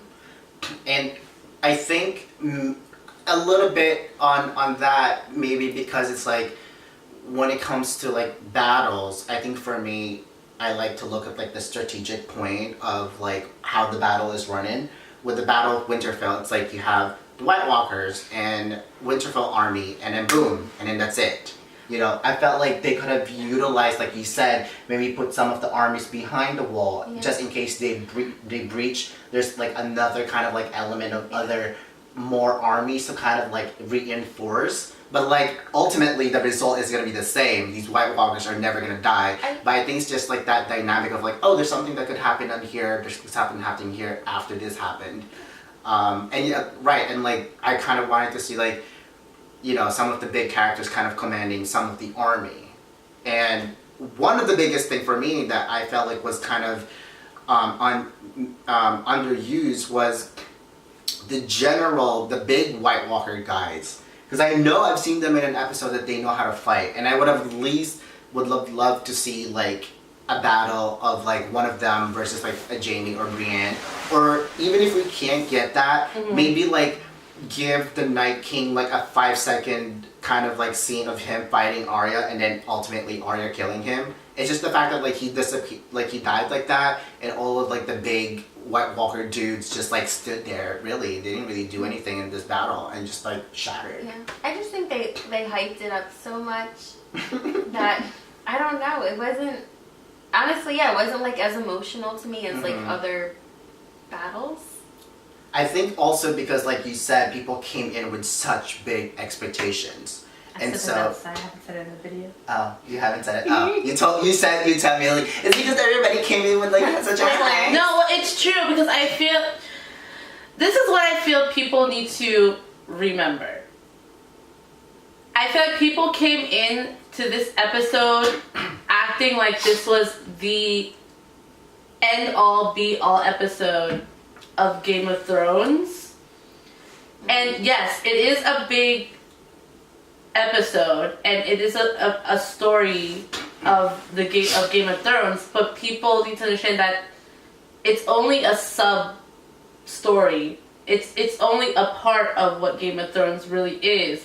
And yes, the Night King has been brought up time and time again through season 1, and everyone, because Game of Thrones is known to do these elaborate deaths of like main characters, and people automatically assuming all these deaths and these main characters are going to happen in this episode because people want to predict things, and because their predictions weren't right, people are pissed off. The big story is the Iron Throne. Right. Is who's going to take the Iron Throne, and I think that's what they're waiting for, all the big stuff to happen is these last 3 episodes. Yeah. And I appreciated this episode.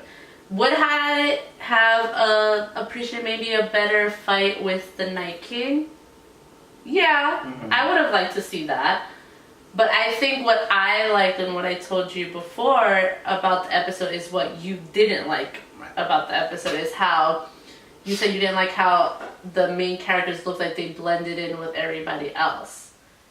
I appreciated that because I felt like it showed more of a human side to these characters, because you think these characters are such great fighters and perfect, and they can be tactful and in these stressful situations, but in reality they're put against these White Walkers who can't die, and you're fighting them for hours and hours, and you're bound to get to a point where you just give up and you're pretty much just fighting for your life.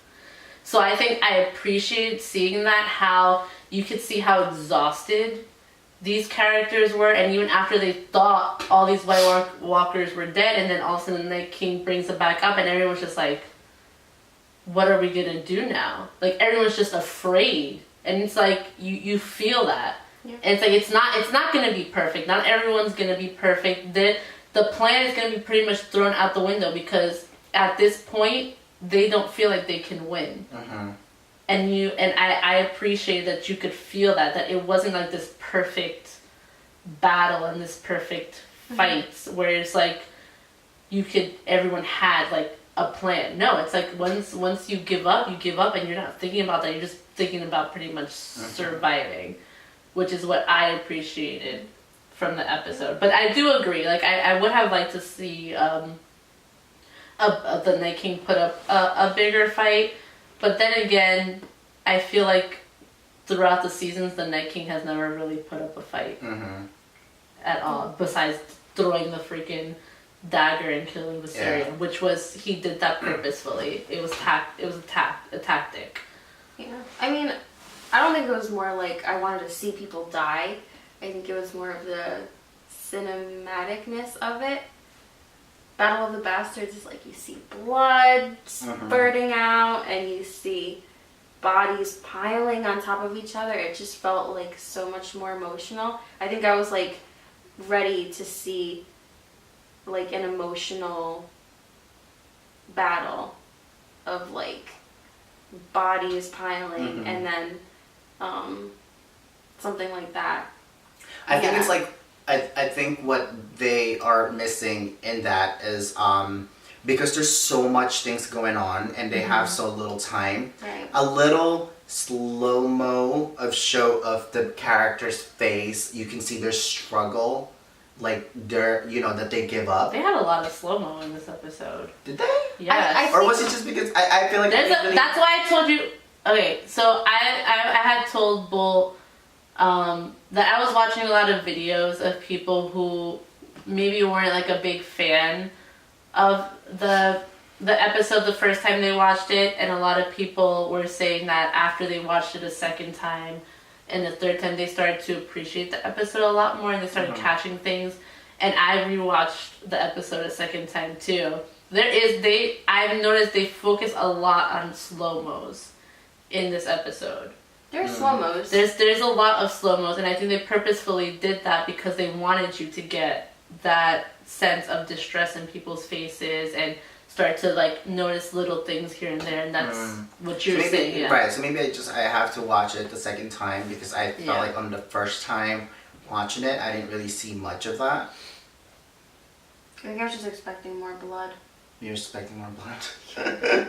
But the thing is, you know what, like, I think because everybody has the kind of like initial expectation a lot of people are going to die in this scene, in this battle, that I think the director knew this will be the biggest blindside on all the viewers, that we're not really giving you anything that you wanted to see. Because you kind of like... But that's what I'm saying. Like it became a norm that like a lot of the Game of Thrones is known for killing major characters. And so people kind of expected, not that I expected all of them are going to die, but like I thought at least some of them are going to die.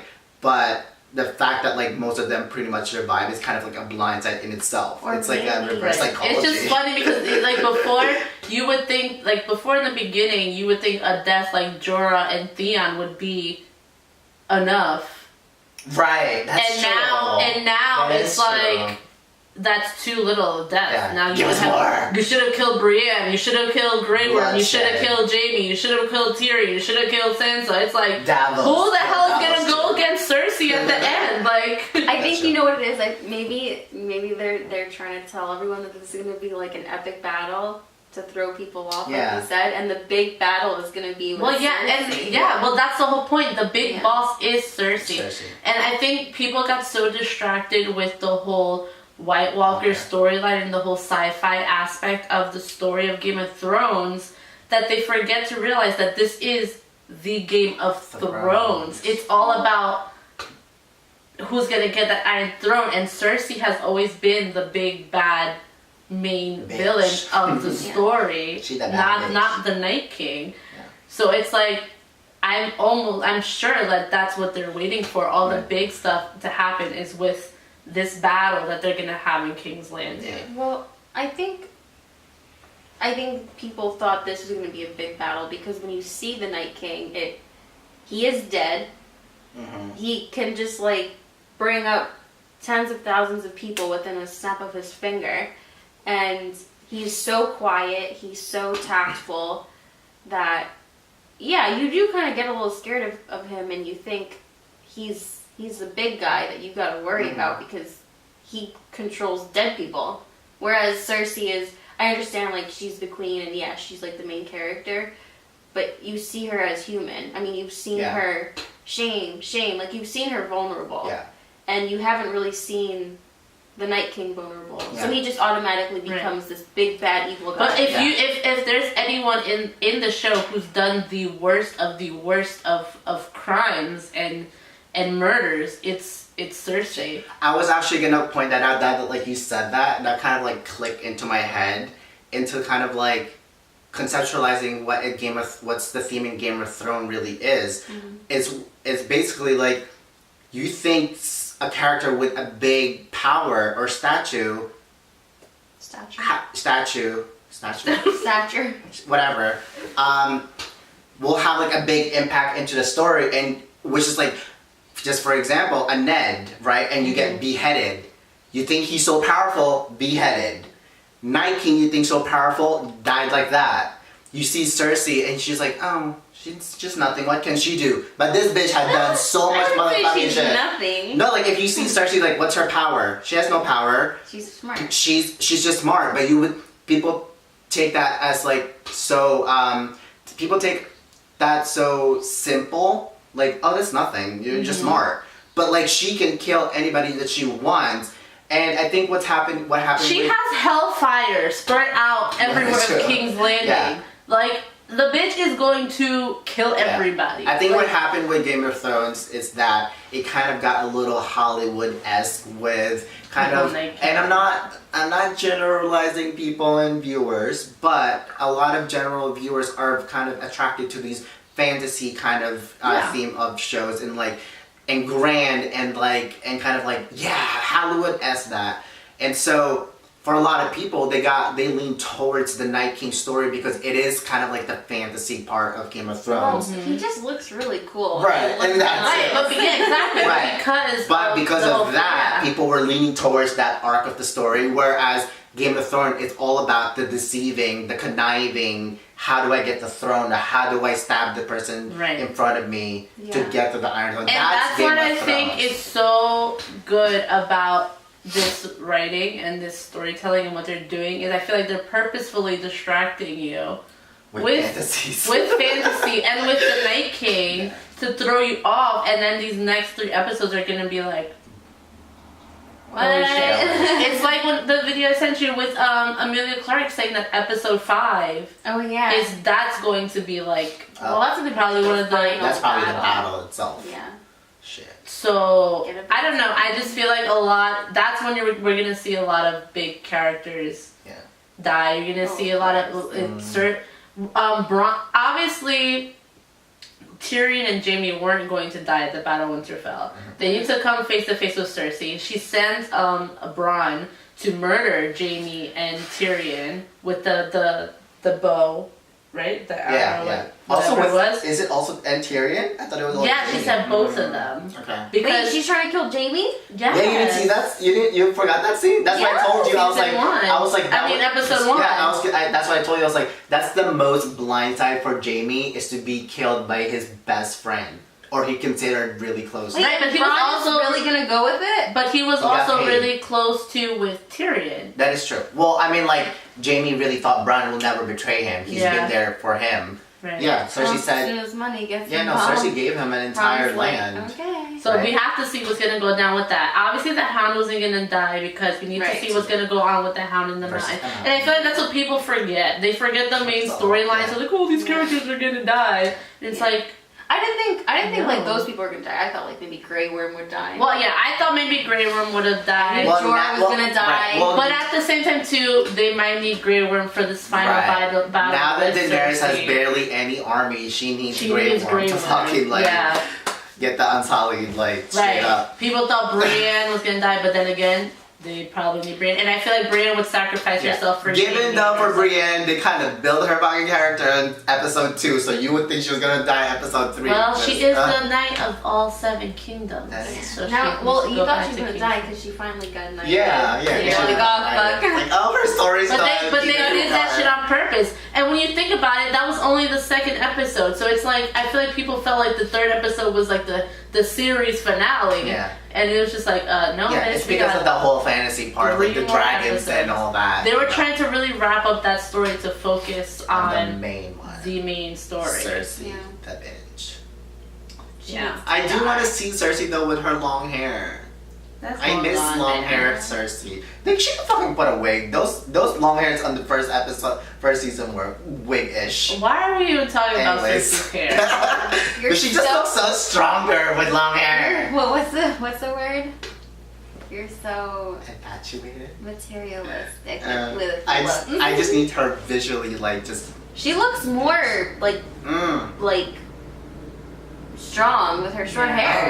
With her long hair, it's like she just looks so elegant. With her long hair, yeah, she looks like an elegant princess. Who's very cutthroat. With short hair, you already know she's gonna do some fucking bitchy shit. With short hair, you know, like she gonna be petty. But with that long hair, you don't think she's gonna be petty, but she be like slashing people's fucking throat. Anyways. Oh, bitch. Ugh. But anyway. And it needs to. So now we're all ready for episode 4. Which I feel is about to go. Obviously, they're gonna start like they have to rebuild Winterfell because that shit is a mess. Get an army.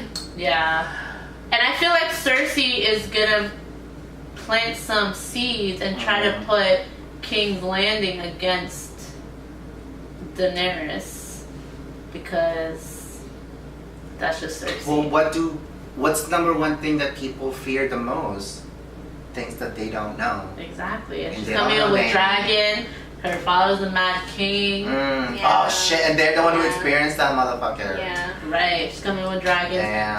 They're gonna think she's making up the whole story with the White Walkers and this whole battle. And now she has the what army? What are they called? From the Golden. The Golden. Shit! I forgot about that. The Golden Company. Yeah. Yeah, now she has them. And they really have. Who do they have?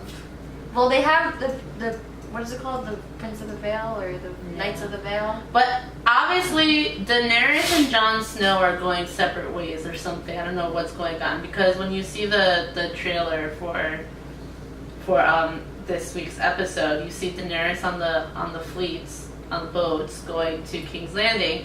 But then you see Jon with who's he with? Somebody on the horses and leaving on the horses. Really? But actually, no. Now that you mentioned it, when I saw that fleet of ships, it's all Targaryen flag, no Stark flag in there.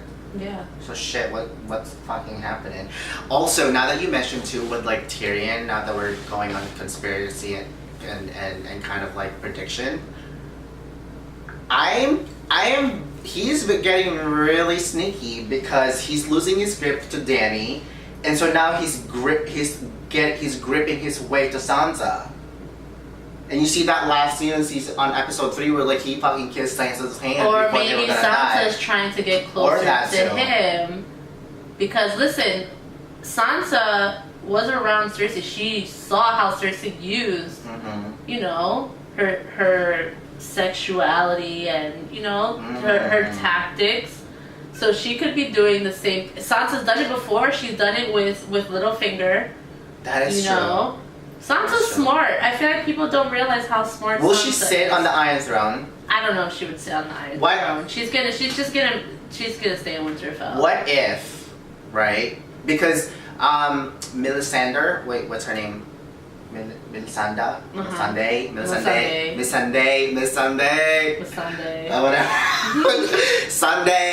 Sunday girl with that firm hair. Okay. Oh my god. When she was saying like how she wants to go back to like her old country and the beach and shit. What if that's like foreshadowing? Entertain us. Hear me out. What if that's foreshadowing that at the end of this season, that Dany is actually gonna realize that her goal to get the Iron Throne is not really the goal that will make her happy. What if she flies away with Jon Snow, and Jon Snow doesn't want no fucking throne too, and go back to like where she came from and like outside Westeros? This is not a romantic movie. Would they do that? Voltaire. Well, they this found is out Game. that they're related. This is Game of Thrones. Nothing is going to end that perfectly. Yeah. And that's why Sansa will sit on the Iron Throne. Besides, one of them has to die. Jon or Dany have to. So maybe Jon Snow dies, and then Dany's like, listen, I have no place here. Let me just go back to where I am before, like in the Marine. And that's where like that Melisandre was like, I want to go back to where I'm from. She's obviously not going to leave Dany's side. And Dany's probably like, you know what, I don't really have anybody here with me. She already lost her grip with Tyrion a little bit. She don't have family in Westeros. Once Jon Snow dies, she has no family there. Jorah's gone. So who's she going to be there with? So I feel like she'll rather go back to her roots. Where like Dragogon, wait, what's his name? There, or like Marine, and just have her own place there as the queen there. Unless Daenerys gets pregnant. Right, she's gonna take her and her baby out of Westeros. What if that is the ending? I don't think. And you see Sansa sitting in the Iron Throne. Sansa's not sitting on the Iron Throne. Well, if Daenerys is leaving Westeros, who's gonna sit on the Iron Throne? Obviously, and then maybe Arya will take over Winterfell. With Gendry right next to her, and then Sansa takes over King's Landing. I don't know. I've been drinking too much. I don't know. Well, it kind of makes sense though. Imagine the final episode. That's what happens, and Bolt's gonna come back and be like, "I told you so." She's been under Cersei, so she knows the people of King's Landing. She's been under Cersei. She knows their culture. Not their culture. Lifestyle? She knows how Cersei acts. Mm-hmm. She can do the whole ruling thing. Mm-hmm. And she's been through a lot, so. Maybe I saw this whole video on Sansa's, like growth throughout the season and throughout like the episodes, series, whatever the fuck it's called. And that, they were pretty much comparing her to Cersei. And how like she's pretty much grown into like another Cersei, if you really think about it. As she thinks the way that Cersei and I feel like that way of thinking is just not gonna work for Winterfell. And she keeps repeating too. Like I learned a lot from Cersei. I learned a lot. Have you not learned a lot from? How do you not know your sister? And like as much as she is super smart and stuff, I don't think she can apply that at Winterfell as the Queen of Winterfell. To rule Winterfell, because they have different views. They have different culture in Winterfell. And I feel like her culture now is Cersei culture, which fits for King's Landing. Yeah. I still don't think she's gonna sit on the Iron Throne. Maybe Jon will sit on the Iron Throne. Oh, Jon's not capable. He can't even capable of fucking leading his army against the fucking White Walkers. Man. He didn't do shit! He was just running around! He killed a lot of people. Bitch. I want to see you do that. You go ahead. Right, let's see you. Bolt is Cersei. Bolt's gonna sit behind the lines. I'll tell you what to do. Right. Not even. She was just chilling. Yeah, she was just drinking her wine. It's like, oh, they're back. Time for me to do my evilness. Oh, I can't wait to see all her evilness. I just hope it doesn't it doesn't happen to one of my favorite characters. It probably will. Like a Sansa, I hope she don't do something to Sansa because then that would make me sad. But for other characters, I kind of don't care for. I want to see how Cersei's gonna kill them one by one. I guess we'll find out on Sunday. I feel like Cersei's gonna kill Brienne. She's always been jealous of Brienne. She's gonna fucking kill Brienne. And remember that scene that they had together? Do you like my brother? Didn't she ask for Brienne that or something? What's your relationship with my brother? Something like that, yeah. I know she wants to fucking kill Brienne. She wants to split that throat. She better not touch my Brienne. She's gonna kill Brienne. I think maybe she's gonna try to kill Jaime, and then Brienne comes to the rescue, and then Cersei's like, "Get out of here, bitch." Brienne's gonna die.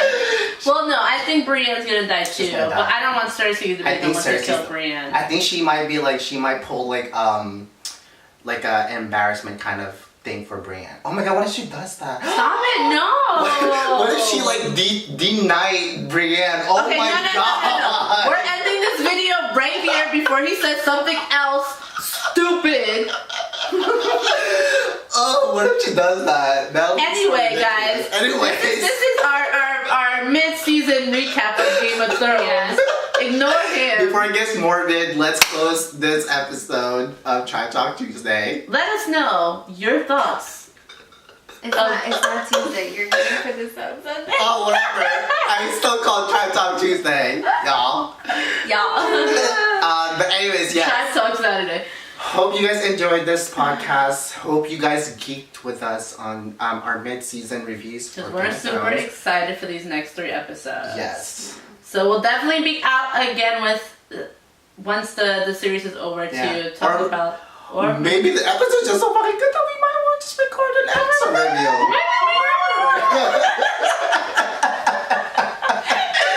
Anyways, y'all. Clearly. We got to go. Gotta go, yeah. We got to go.